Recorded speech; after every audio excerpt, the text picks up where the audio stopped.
What's up, guys? Welcome back to another video. It's Alvin here, and today we're going to be talking about, is homosexuality natural? Now, this might be kind of a contentious topic, I'd imagine, on YouTube, so I wonder how this will go. Will it be good? Will I get a dislike bomb to oblivion, or will I have people supporting me, or both? Let's find out. Anyway, also we'll see. I'll see after I post this video. I actually am kind of interested in seeing that. But anyway, is it natural? So Google here says, now keep in mind this is Google, right? We can look at some of the other stuff here, right? But this thing says there's no gay gene, there's no straight gene, sexuality. This might not be the. Keep in mind this is the title. This might not be the actual conclusion of the study. I might click on that later. And then there's right here it says that of the natural institutes of health. So studies show that sexual orientation has a genetic component. Well, those two things contradict itself. I mean, it's kind of hard to know what's true, what's not, so I have to find it from a reputable source. But for now, it says, yes, homosexuality is a natural variation in human sexuality, supported by decades of research, accepted by major mental health organizations like American Psychological Association. It is not a mental disorder, but a normal part of human experience. Well, the exact causes are complex, involve a mix of genetic, hormonal, and environmental factors. It is not a choice. This is consistent with same-sex behavior observed in many other animal species, suggesting a biological basis for homosexuality. Once again, I don't know. Let's see, but since when did we listen to animals? Since when did we follow what they follow? Because for some animals, I guess just I don't know. There are things that we'd say is bad that are natural to other animals, technically in this sense too.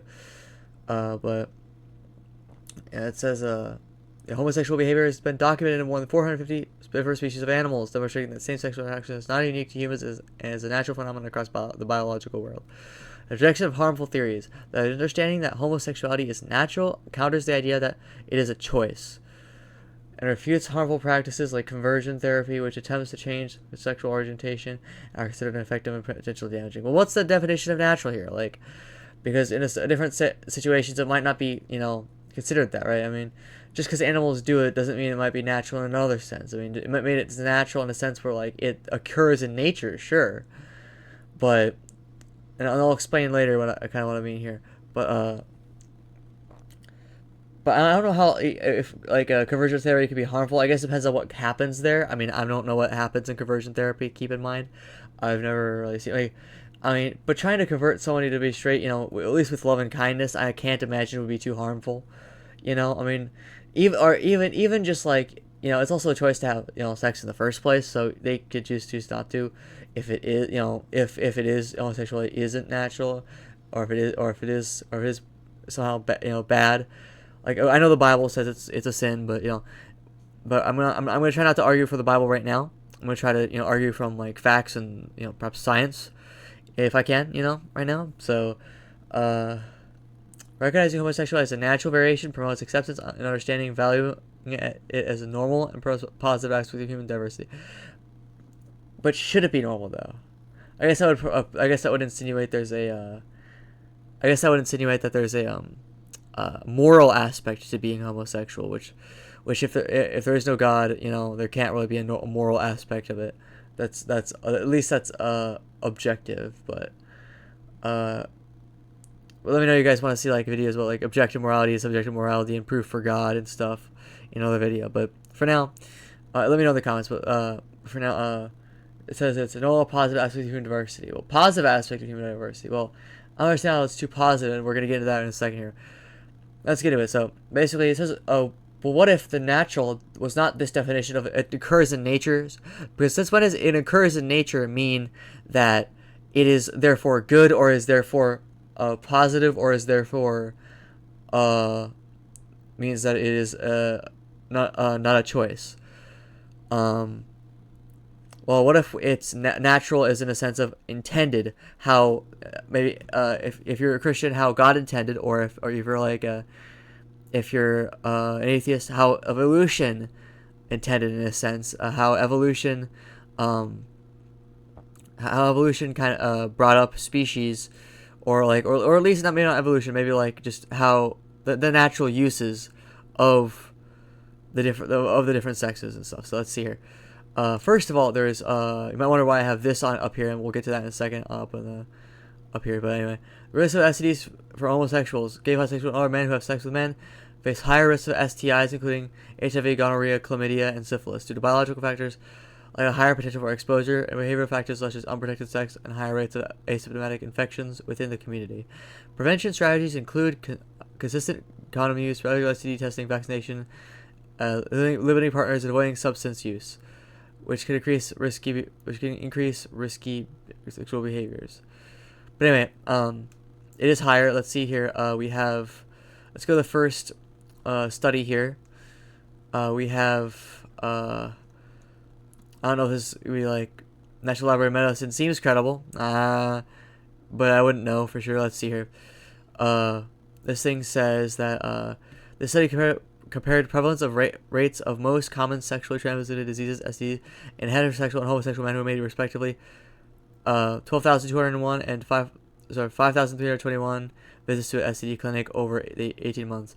Overall, homosexual men were significantly more likely than heterosexual men to have gonorrhea, 30% versus 19%. So I think 30% is the homosexual and 19.83% is basically 20% is basically this straight. So it's almost 10% more likely to have this one. Early syphilis, 1.8% versus 0.34%. I think this is of the people that went to these clinics over here. And that, I'm not gonna, I guess, say that, but like 2.9% versus 0.26%. That's a bit of a difference. Well, but less likely to have whatever that. I think it's like non-go. I don't even know how to say that. Some urethritis. 20% versus 36%. Okay.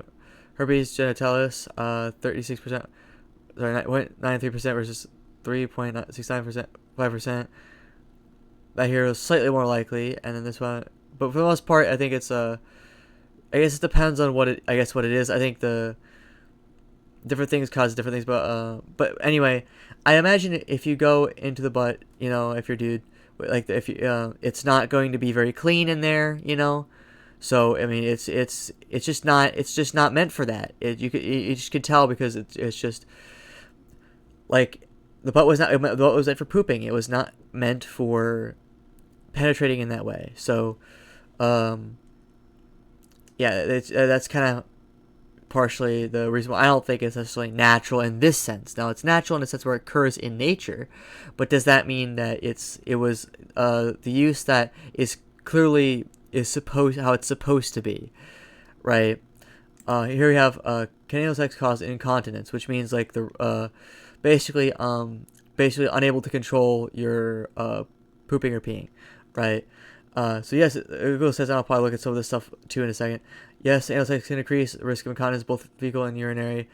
Anal sex can damage weaken the pelvic floor muscles because those muscles in the butt were not meant for penetration. Then this also goes for straight people doing anal for women, you know, like, you know, men on women doing this, which are responsible for controlling bowel and bladder function. Repeated trauma, forceful penetration, tear the anal sphincter and muscles leading to leakage. Increasing pressure in the anal canal during sex can also put stress on the pelvic floor muscles, increasing the risk of incontinence. Studies have shown that people who engage in anal sex have a higher risk of incidence of incontinence compared to those who did not. Risks are higher for women than men, okay, as they have weaker anal sphincter, right? The frequency and inconsistent intensity of anal sex may also influence the risk. Of course, age is also be a factor as well. But like certain medical conditions might be able to increase the risk of it too. But how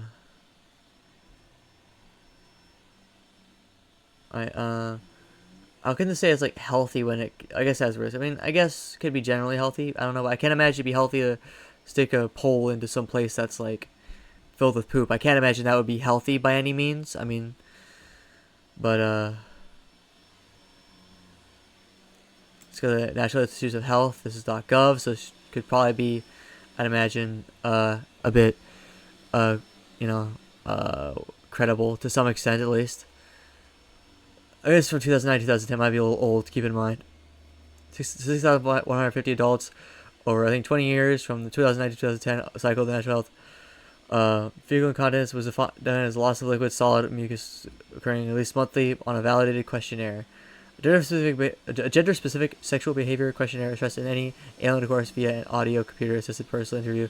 Co-variables included age, race, education, poverty, some ratio, body mass index, chronic illness, depression, loose stool consistency, Bristol stool scale types 6-7. Anyway, that's probably, I don't need to read that. Overall, 4,170 adults aged 20 to 69 years, 2,070 women and 2,100 men completed sexual behavior questionnaires responded to the fecal incontinence questions. Anal intercourse was higher among women, 37.3%, than men, 4.7%. Fecal incontinence rates were higher among women, 9.9 versus 7.4%, and men 11. And then men 11.6 versus 5.3. Reporting anal intercourse compared with those not reporting anal intercourse after. Okay, that's so. There's people who have. There's people who have not. People have not. I think, if I'm correct on this, hopefully, after. I don't know if it's. I guess hopefully, but after multivariable adjustment for other factors associated with fecal incontinence and intercourse remain a predictor of fecal incontinence among women. 95% of confidence interval, and 1 to 2% in men.